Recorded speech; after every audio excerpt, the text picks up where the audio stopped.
Welcome to the Joy Inspired podcast. I'm Nikki and I'm thrilled to explore with you what it means to walk in a faith-infused business. This is your space to find powerful tools and insights, to build with resilience, and to create impact through your unique purpose, discovering a joy that only God can provide. Together, let's embrace a business journey anchored in faith and empowered by joy. Let's jump in. Hey, beautiful people. Nikki here, and this is the Joy Inspired podcast, and I'm your host.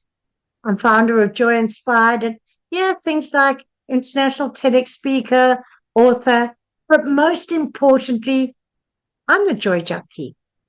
And I am here to give you a friendly reminder that joy isn't just a vibe, it's strategy.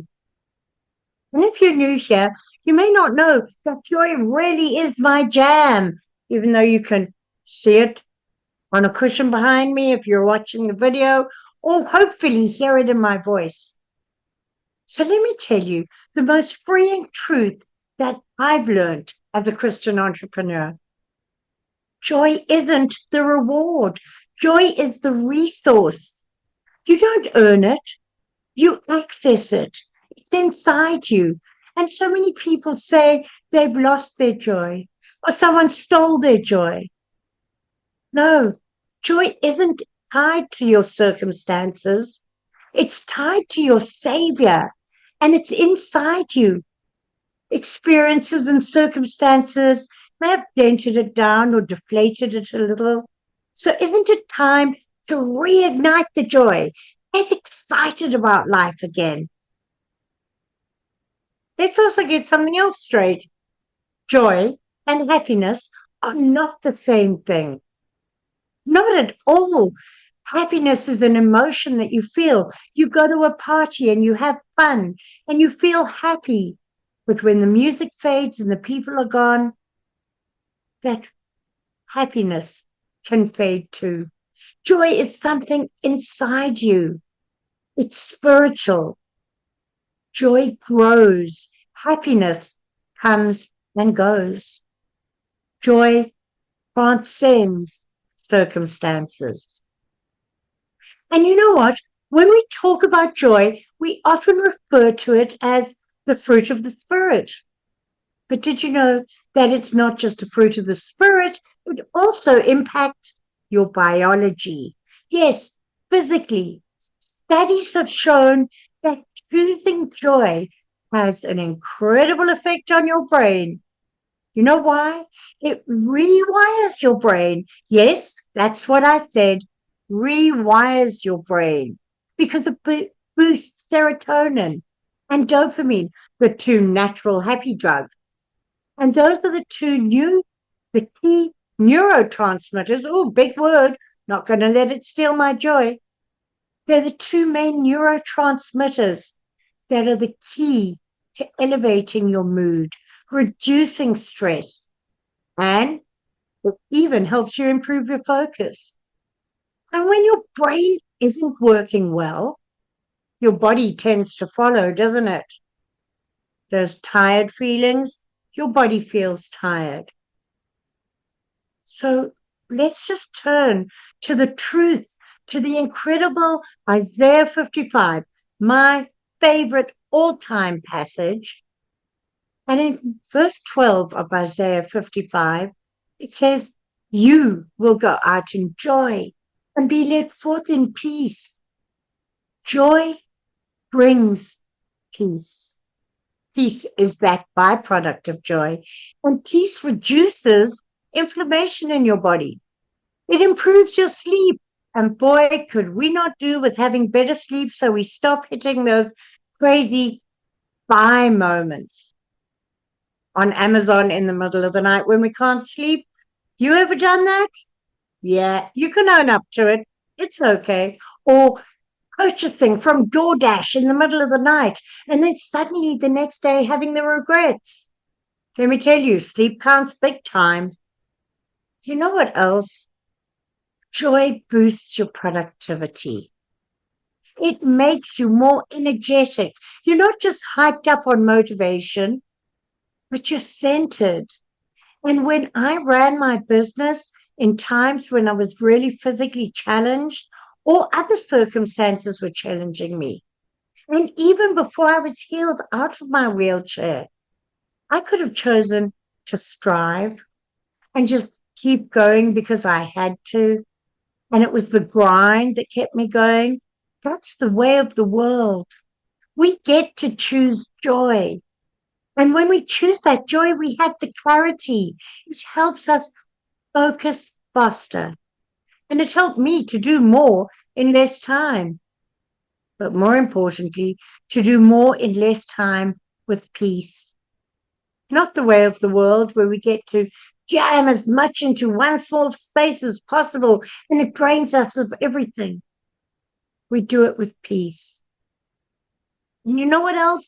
Joy isn't just personal. Joy is practical. I've seen so many of our jump members who start building joy into their routines, become more productive, become more grounded and focused. And here's the kicker, they actually start enjoying their business again.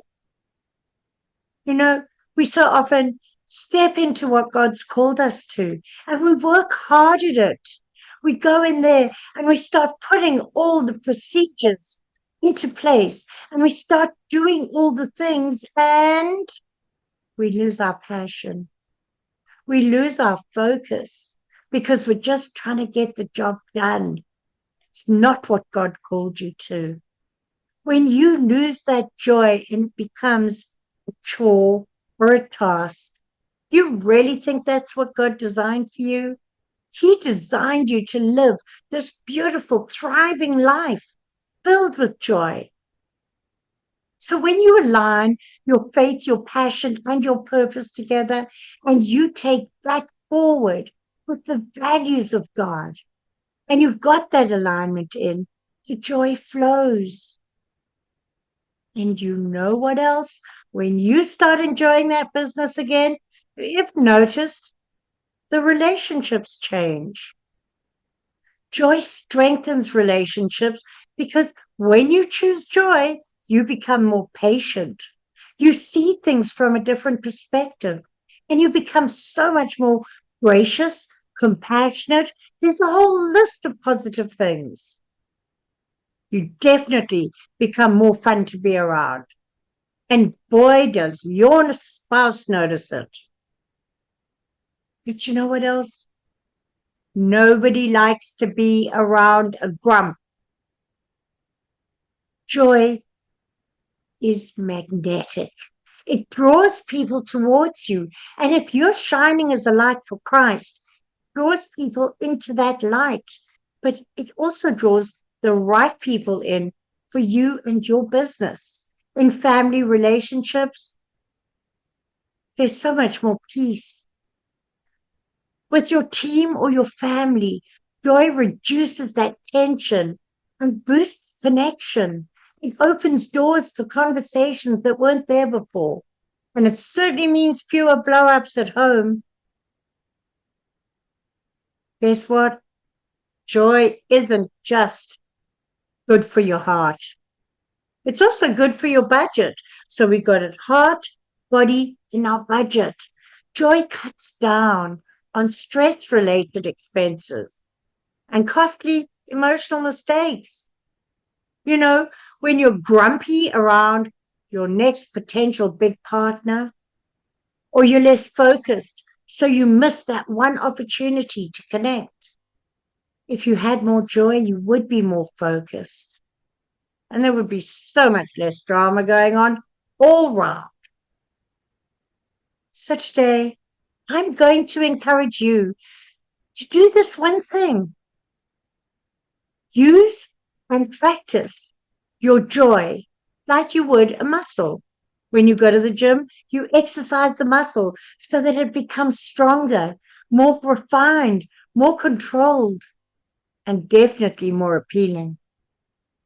Nothing like a muscle with a whole lot of fat around it. Yeah, What about having your joy with that same sort of sparkle and clarity? Everybody could do with a bit of sparkle, guys and girls. So when you practice your joy as a muscle, it'll take your joy to a next level. So choose one hard moment today, one thing that is so super challenging that you don't know how you're going to face it, and just turn around and smile at it and invite God in with laughter. You know that when you smile or you laugh, your brain doesn't know whether you're faking it or not. That's one way to get that serotonin going straight back to your brain, elevating your mood. Just smile. You can fake it at first, and your body will pick up.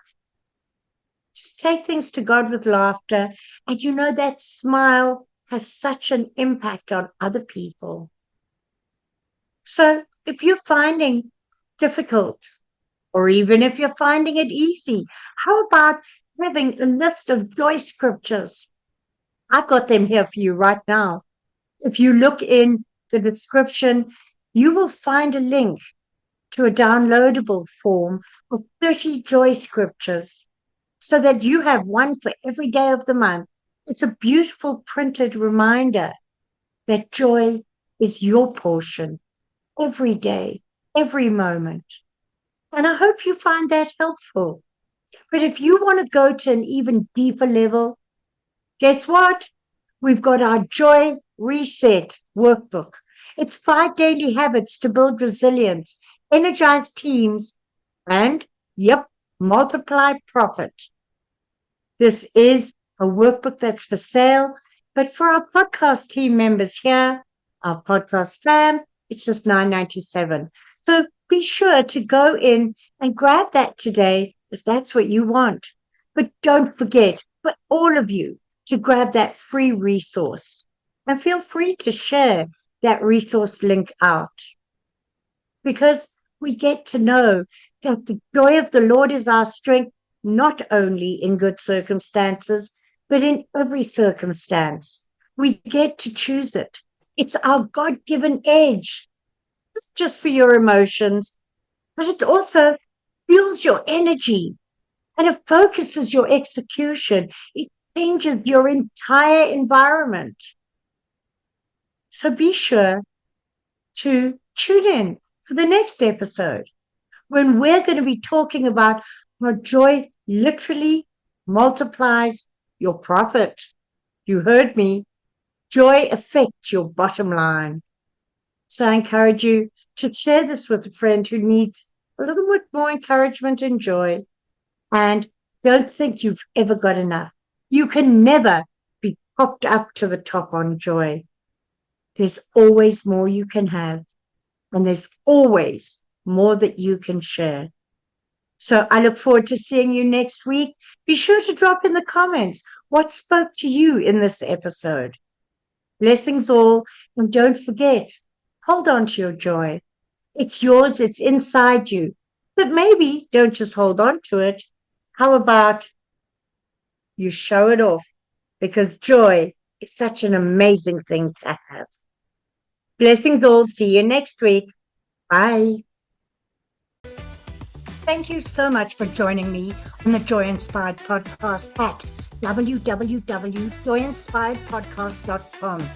Make sure you hit that subscribe button so that you can get this and every other episode that comes out. We have lots of great stuff coming, and you don't want to miss it. So make sure to hit that subscribe. I am so grateful for all the reviews and comments, and I look forward to serving you in next week's episode.